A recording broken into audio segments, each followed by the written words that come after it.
Hi everyone, and welcome into the Fox 9 Game Room. I'm your host, Pierre Nugent. The esports world is a rapidly growing industry with professional leagues sprouting up left and right, featuring some of the most popular games being played by some of the best players in the world. If you're not familiar with esports, don't worry, we've got you covered. In the next coming months here on Fox 9, we'll take a deeper dive into the world of esports, beginning with some of the names and faces that are bringing some of these leagues to life here in Minnesota. It's very much a Wild West kind of industry. The first thing when we're talking to somebody who doesn't know anything about esports is to say esports is not one thing. And we've watched them play, Miles. We know how annoying Rocker are to deal with. Brett Diamond, Chief Operating Officer of Version 1. Immediately before getting into this role, I was working for the Vikings. I had spent a little over 3 years in their partnerships group. Prior to that, I was with the NFL at the league level for 11 years, primarily in their events department. Was it an easy yes into going into this world as opposed to living in the NFL, who is the king of kings in terms of entertainment in this country? Was it an easy yes? In most ways, it was an easy yes. Why? Well, for me, I've always liked the challenge of building something up from scratch. And when we look around at what we've built over the last few years, that's one of the things that I'm really proud of and that's really exciting, right? It was always on my, call it professional bucket list, to work for an expansion team in any sport. And at the time, going early in my career, I never thought that would be in esports or competitive gaming because that wasn't a thing until the last 5 or 6 years. Minnesota Rocker takes the stage. Minnesota Rocker is our Call of Duty League team. They play in the Call of Duty League, which is 12 teams, 10 in the U.S., 1 in Canada, and 1 in London. I don't think anyone foresaw what was about to happen. It was just gamers loving doing what they love to do, playing Call of Duty at a high level, which at the time not many even knew about it, of course. Target designated. These things take violence and timing. Look at the revenue that Call of Duty as a game title has generated over the past 20 years. That's up there with Marvel and Star Wars and almost anything in at the upper reaches of entertainment. Call of Duty is alongside that. We're a team.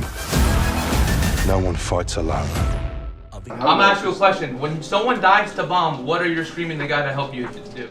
Going into like 2014, which was Ghost, and 2015, which was like AW, that's when you saw people just start giving up school and just committing to it, hoping that it just went to where it is now.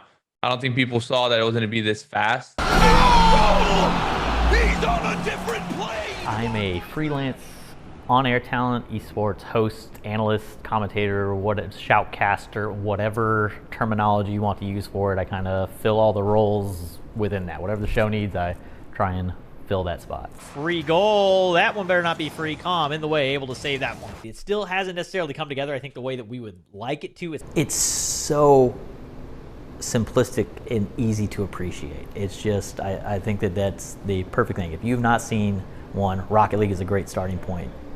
Check it out. I really like the adjustment from knowledge.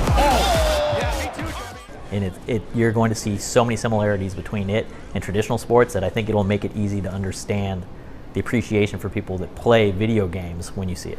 How lucrative can this be for a pro player? Most of our players, pro players, are making 6 figures plus in salary, plus plus prize money. Some of the higher paid players in our leagues make well into the 6 figures. So it's it is certainly a viable profession. Every now and then, like a tournament would pop up, and you're like, oh man, $100,000 prize pool, insane. And now we're seeing ones in the millions. Like we did 2 events last year within Rocket League that were $2 million plus in prize pool. It's insane, and it's most likely going to continue growing. I think if you ask a lot of the OG pros that retired like pretty early on, because like I said, no one knew where it was going to go, they probably have a lot of regret where they see how much money it is now, because they were the OGs, they paved the wave, and unfortunate for them, they couldn't get like a piece of that cake that's crazy now. I mean, even myself, I'm just like, if I was like 4 or 5 years younger, like it's crazy some of the contracts these players have. Are there any kind of misconceptions about the business and the world that you hear that you want to clarify? There's certainly misconceptions about professional gamers and this, the stereotype that they're all, sitting in their parents' basement, just like, just eating junk food and playing video games 12 hours a day or 24 hours a day. And, our professionals, the men and women that compete at the highest level, they're as dedicated as any traditional sports athlete I've ever been around. Like the amount of time that they put in, whether it's practicing the game itself, breaking down film, doing other things to support their physical and mental health so they can be at their best in the game, that level of dedication is just as significant as any Vikings player, any Twins player. The amount of time these people put in to being the best of the best is very real.